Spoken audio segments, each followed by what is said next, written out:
You're listening to Supervision with a Vision, where we discuss all things supervision.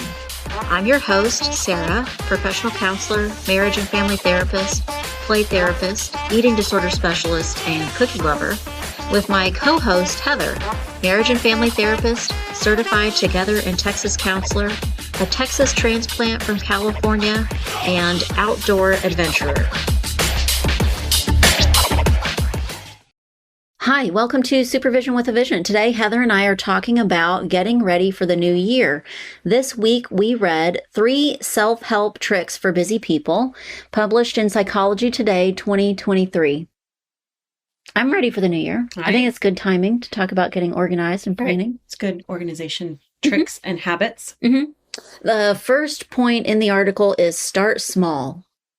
I need that tip. You need that tip. I think I always want to start really big. I learned that tip because my time would be so limited between like work, kids, finding good balance, but yet this space still needs to be organized. Or this I went through a phase at one point. It was like the kitchen needed to be redone because I had a baby when we moved into our house, and a very good friend of the family put my kitchen up for me. Yeah. Well, by the time she was like 3 or 4, I was didn't make sense anymore. This doesn't work. Yeah. But I didn't have a lot of time where I could just like pull everything out. Yeah. I needed to do like a cupboard at a time, or like a drawer at a time, or like like literally small bites. Yes. That's why I always start with too big of a picture. Because I think, as you're saying that, I'm thinking, oh yeah, you'd take like a day and a half and just take care of that kitchen, but not with a 3-year-old. Right. Getting into it, running around. Yeah, you couldn't do that. I promise you, any moms of 3-year-olds will let you borrow one at any point in time. But yeah, you'd have to do like, I'm going to tackle this drawer. Right. Just this. Or just this one cabinet. Right. Mine started one time probably in like more of a fit of frustration. I was putting something away and like something got stuck, and I was like, I don't even know why these are in this space. Like, that kind of Yes, absolutely. Like the drawer can't open because you're so stuck. Packed full of whatever. Right. Yeah. Okay. What about as a supervisor? If you've got a project that you think I'd like to get this organized a different way, or what would be an example of starting small? I think in supervision, there are plenty of things when my associates are talking to me about how they handle the situation or what their client load is like. I could probably make 17 suggestions or tweaks or changes. Yeah, that's such a good point. But really, I usually choose 1 or 2. That's so true. Because I think, so maybe you're saying a supervisee comes to you with, I need some help with this. And in your head, because you've got years of experience, you can think, here's 10 different... Right. Here's your options. Right. Here's a book. Here's a worksheet. Here's a tool. Here's a something. Here's a conceptualization. And if you threw all 10 of those useful things at them at one time, overwhelming. Right. Too much. And probably not going to be good at all of them, which especially for young associates just makes the process harder. Right. Yeah. That even maybe if you try to give too much, it's not going to really sink in and be practical. Right. But if you just back it off and pick one of those things that seems to fit best, and maybe I'm trying to match it with the associate's personality or how they're doing therapy, and then also what I know of their client, like what, they already shared about. So then that makes the job of the supervisor kind of it is already complicated, right? So you're saying what happens in your head is you go, oh, here are 10 things. And then pretty quickly you're going, okay, let me kind of whittle that down to what could be more useful or functional right now. Right. And you get down to maybe a list of like 2 things to try. Right. So, but as the expert that you are, you have to do that. You have to figure out 1, here are all these options. 2, not all of those could be applied right now. Right. They're not all going to jump in and fix this. Yeah. So maybe even getting even more specific. Let's say, what if it's an abuse allegation? Right. So you might go, okay, here's the law, here's our Texas state legislation, here's this training that I went to, here's this decision-making tree that I've used before, here's the thing that I've used when talking to parents about, I need to make you have all of that, and you think, man, if hey, here's a Right. email with all of it. Where do they even start? Right. And they would probably try and like do all of them. Maybe. Depending on the supervisor. Right. It's true. Okay. So I think starting just with like, okay, that sounds, giving them kind of direct guidance. What about, and I think this is also applicable to the idea of the kitchen or our decision making that we have with supervisees. What about you as a supervisor? And it's the new year, so getting yourself organized or thinking about things that you'd like to accomplish in the new year. Do you get yourself to start small? I think I try. I think I tend to go big naturally, but I think I try to go, okay.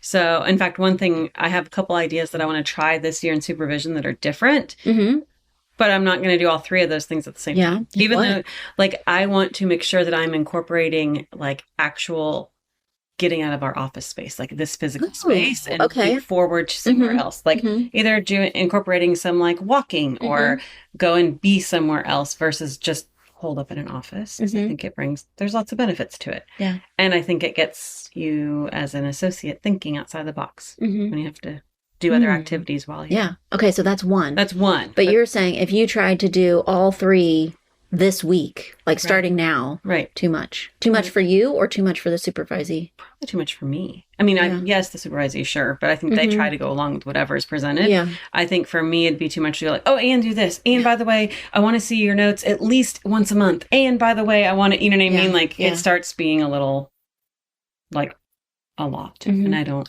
They all sound like good goals. I'm excited about all of those. Okay, so the next step in our article is buy yourself some space. And we're thinking this means physical space as well as mental space. Yeah, I think it even can go down to how you organize. A couple of my supervisees are in multiple locations. So how do they organize their work bag? How do they... go about finding if they're jumping from one location to another location, when are they doing their notes?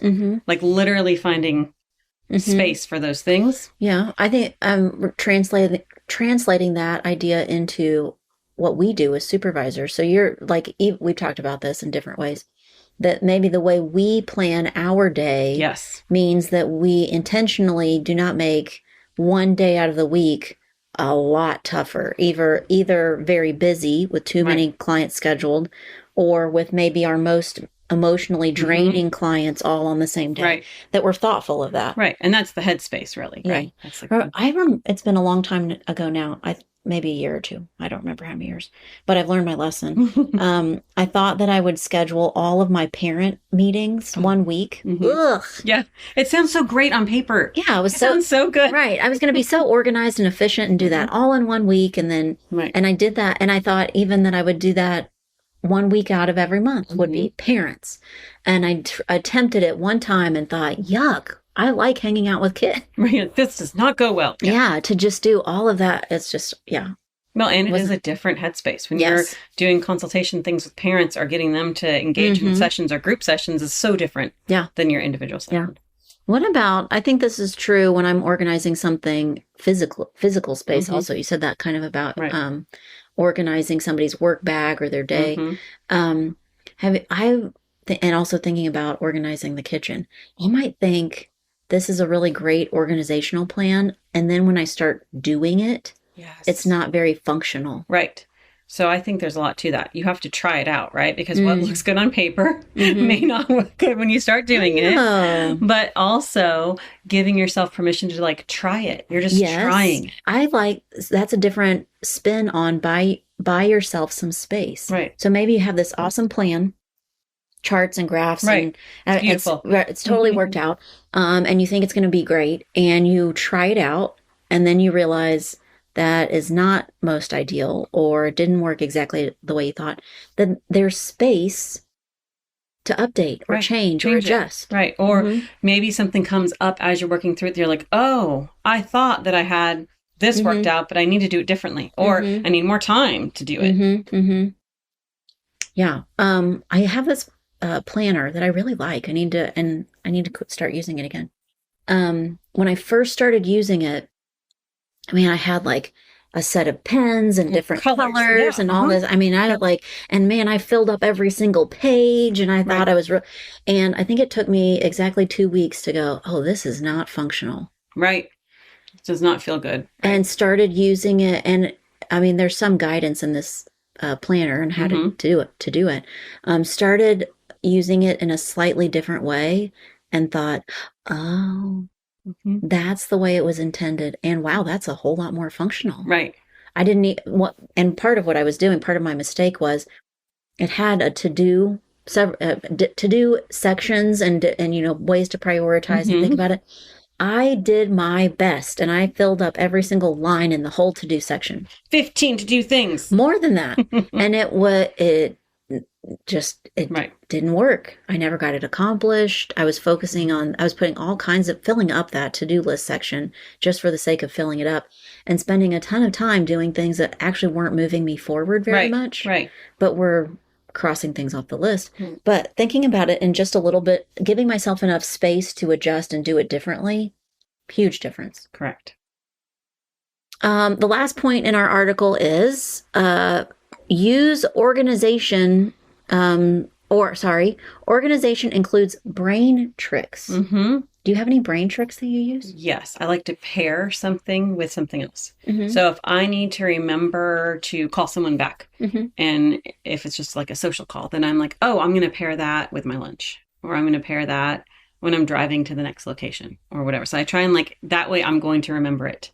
If I pair it with another activity, I will remember to do it because I am the worst at oh yeah, I'll do that at lunch. And then it just goes by the wayside. Yeah. But if I actually am very cognitive about pairing it with something, it doesn't have to always be a break or an enjoyable thing. It can just be oh, I need to make sure that I think I have some room to grow in this area. So you are pairing things. I wonder what some other examples are, because I don't know that I do that. Okay. Very much. Do you ever do things like mental Post-it note? It's not really a Post-it note that you would write and leave somewhere. But I will. Even a Post-it note is a example. Right. I don't think I do. I used to work a very early opening at 6:30 in the morning. And then I would leave at 3:30 and go to class and be in class usually till 9 o'clock at night or 10 o'clock at night. And there would be something simple. I was teaching school and it would be I need to bring sponges tomorrow. I would not remember to bring sponges tomorrow unless I literally put something on my keychains that was different. Why is that ribbon there? I didn't have to have a sticky note that said Post-it note, but oh, I tied a ribbon on my keychain. What is that for? Something that would trigger my brain to kick back into doing it. I don't know. I do I make lots of lists. I love lists. I have an app on my phone, and it's not even the one that comes with your phone. Right. I found it somewhere, but I specifically like this to-do list app because when you click something done, it makes a nice noise. Oh, yes. Ta-da! Yeah. So lots of people go, why don't you just use the one that came with your phone? No. It's good, but it doesn't have the noise I like. Things. Yeah. So maybe a to-do list is something that I utilize. Yeah, I'll have to think of tricks that might be helpful to me. One of the things I use with my associates when they're going back to back with clients and they're kind of getting lost in the minutia of and this next client is this, and that's something different, is to take 3 seconds and pause. Look at your note you wrote the week before, or think just momentarily about who's going to walk into the room. So that you're oh yes, this is a parent meeting versus a kid meeting, or oh yes, this is the client last week I asked to, whatever. I think I like that idea. I think my working memory is pretty good and I don't need to do that for myself, but I do get that feedback from my supervisees that I will remember things, telling me that they maybe need a memory trick. Right. So I could use that as an aid for them, that let's work something in so that as you get busier, you are checking in with yourself, you're reminding yourself about what's going on. Yeah. Definitely helps to just kind of balance out what you've got. Yeah. If you're jumping from one client to the next. If I'm thinking of memory tricks that I actually use, I think I really, really, really rely on my calendar. Yes. I put a lot of things in my calendar that people probably don't put in their calendar. Part of what I do with my calendar is that I do not keep any of that in my working memory. Right. I don't have it's in the calendar. Just right. I have no idea if I wanted to know what I was thinking about or what was going to happen in the next 2 days. I don't know. It's on my calendar. Right. That's why I put it in my calendar. I don't know. But I do look at it, not like the last thing I do before the end of, before I go to bed, but in the evening, I'll look at what's tomorrow. Yeah. And I definitely refer back to it throughout the day, but I am not remembering. I'm not on purpose. Put it in my calendar. I don't know. I think it's helpful to have a space where like, I don't have to think about it. It's written down somewhere else, not for me to look at now. And that can keep you focused on what. Right. Now.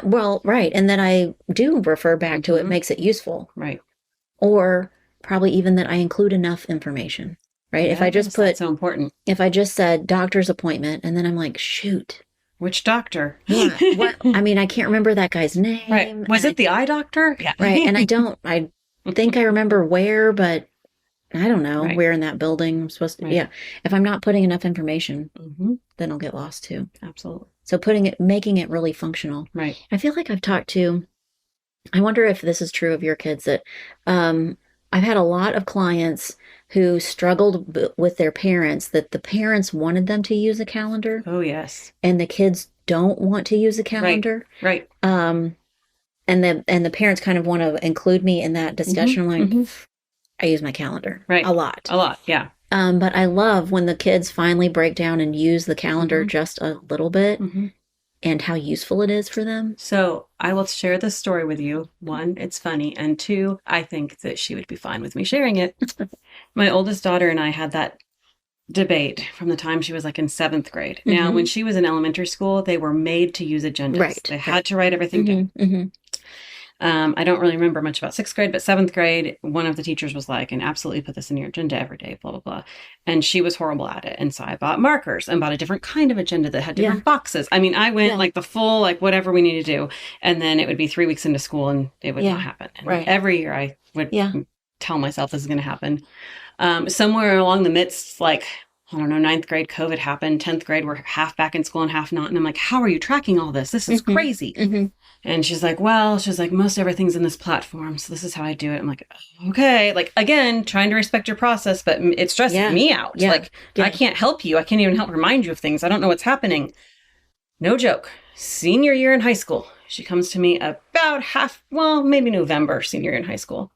Says, Mom, I just sent you an invite. I have a Google Calendar. I was like, excuse me? What?